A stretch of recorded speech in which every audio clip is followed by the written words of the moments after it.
অনেক বছর নামাজ পড়েনি, এটা কিভাবে কাজা করবে, এটা একটা জটিল বিষয়। মুসলমানদের ভিতরে দুটো মত। একটা মত হলো নামাজ এক ওয়াক্ত কাজা করলে সে কাফের হয়ে যাবে, এটা আহমদ ইবনে হাম্বলের প্রসিদ্ধ মত। এই মত অনুযায়ী উমরি কাজা লাগে না, কারণ সে তো কাফের ছিল, যেদিন থেকে নামাজ শুরু করে ওই দিন থেকে মুসলমান। কিন্তু অধিকাংশ আলেমের ফকিহের মত হলো নামাজ শুধু কাজা করলে কেউ কাফের হয় না, সে মহা গুনাহগার হয়, মদখোর শুয়োরের গোশত খাওয়ার চেয়েও বড় গুনাহগার হয়।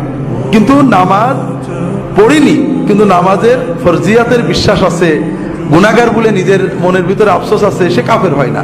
এখন এই ব্যক্তি তো তার ফরজ দায়িত্ব পালন করেনি, তার তো তওবার পাশাপাশি কাজা করা দরকার। তবে দীর্ঘদিন 20 বছর পড়িনি, এইরকম মানুষ কিভাবে কি করবে, এটা নিয়ে অনেক ঝগড়াঝাটি গোলমাল আছে। পূর্ববর্তী আলেম ইমাম আহমদ ইবনে হাম্বল থেকে শেখ মোহাম্মদ নাসিরুদ্দিন আলবানী অনেকগুলো রিওয়ায়াত এনেছেন, যতই কাজা হোক আগে কাজাটা আদায় করে নেবে, 2 মাস 1 মাস শুধু কাজাই পড়বে, ফরজ আর কাজা এইভাবে শেষ করে নেবে। কিন্তু আমরা যদি 20 বছর কাজা করি, এটা তো সম্ভব না। এক্ষেত্রে যা পারেন কাজা করার চেষ্টা করবেন এবং তওবা করবেন।